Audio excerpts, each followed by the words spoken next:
Hello, hi, it's Carlene. Today I'm in the kitchen and I'm going to show you how I make a pork chop dish. Okay, are you ready? I have here some pork chops and I am going to go ahead and put some Dijon mustard on these pork chops. I went with a thinner pork chop. You know, you can get some really beautiful thick ones, but the more I thought about it, I just thought it might be kind of difficult for me to gauge that internal temperature. They're going to take longer to cook, and so I decided, yep, let's go with some thinner ones. So we're going to put our Dijon on both sides because this is really going to be the seasoning of the pork chop. Now, I'm going to be showing you in just a second what the other kind of Mediterranean ingredients I'm going to add to this pork chop dish. Yeah. Here we go. So I'm just going to let this sit. Some of these have more mustard than the others. Yes, they do. And I'll probably take the ones for the taste with the less mustard.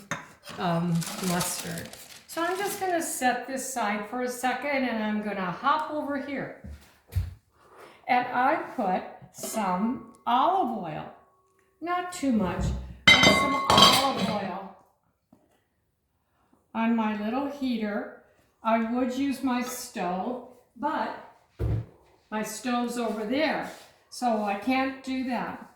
And I'm going to heat this like I'm doing, and I'm going to add some more spices. And today, the spices are a little bit of cloves. Why don't you read in the description, and I'll tell you some research and information for cancer fighters and cancer survivors about cloves. Wow, it's really good. So here are some cloves, a little bit of cloves. Then I'm going to swirl around in this. I'm going to add some cinnamon. We know that, including my husband, there's a lot of people who take cinnamon because they're pre-diabetic. And they've read, and research has said, why don't you try that? Oh, it smells so great. Cloves and cinnamon. Wow. And then I'm going to add some minced ginger. Ginger's good on my stomach when I have a stomachache. And it's making noise.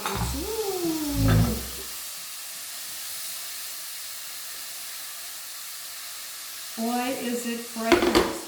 Is it fragrance, Myra? Is it fragrant, Myra? Can you smell it? Yes, it smells good. And then I'm going to add a pinch of salt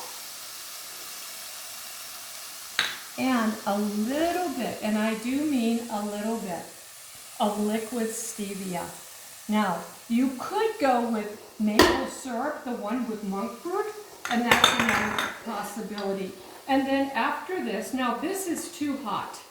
So let me just go ahead and grab one of these little plates and put it here, and it can just cool for a second.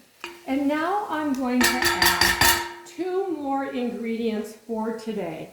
And the first one is, so let's add some purple cabbage.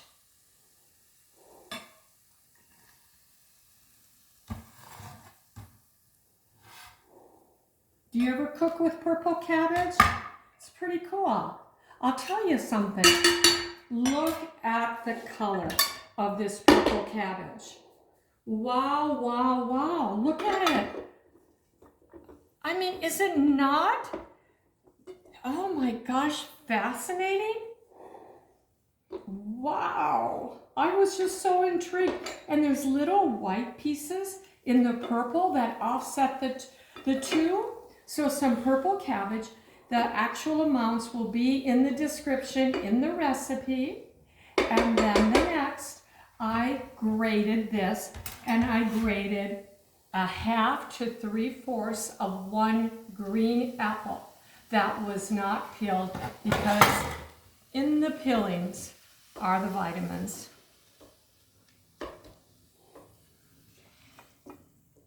I thought long and hard about this. Should I put in something else other than an apple? Did you know that one green apple has about 18 net carbs? So I used a little more than 1/2. So that is 9 net carbs. Let's see, that cabbage. The cabbage here had about 2 grams of carbs. So if you're watching your carbs, all of this is under 10 or 12. Now, I'm gonna let this cover and cook. I am going to add a little bit more of my Kirkland organic olive oil. I haven't had a bottle of this for a year. I just bought one. I have to tell you, it's not my favorite taste, but I have it, so I'll use it up. And I'm going to just let this cook for about 30 minutes. While it's cooking, I'm going to take my pork chops over to my stove, and I'm going to slightly brown them. Make sure they're cooked on the inside, and then I'm going to come back at you. I'll be right back. Okay, I'm ready to take 2 tablespoons of apple cider vinegar and pour that into the purple cabbage green onion mixture. Oh, you can smell it. It's so delish. Let it just sizzle for a second, and let me grab my pork chops. Here they are, ready or not. Here we go. Woohoo!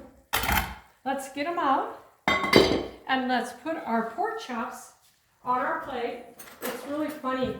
I checked them a little bit ago and they didn't have any liquid, and then all of a sudden they did.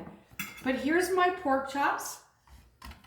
The mustard on the top looks fabulous. I think it's going to be really good. It's not a whole bunch of carbs. It's under 20 carbs, this whole meal, maybe closer to 15, and about 30 grams of protein. Wow, that's great. Then let me pour my cabbage over here. It was so easy. It was so much fun. It's so delicious. And here it is. I could have used a smaller platter, couldn't I? But here it is. Pork chops and cabbage. My heart to you. Bye-bye. Stop.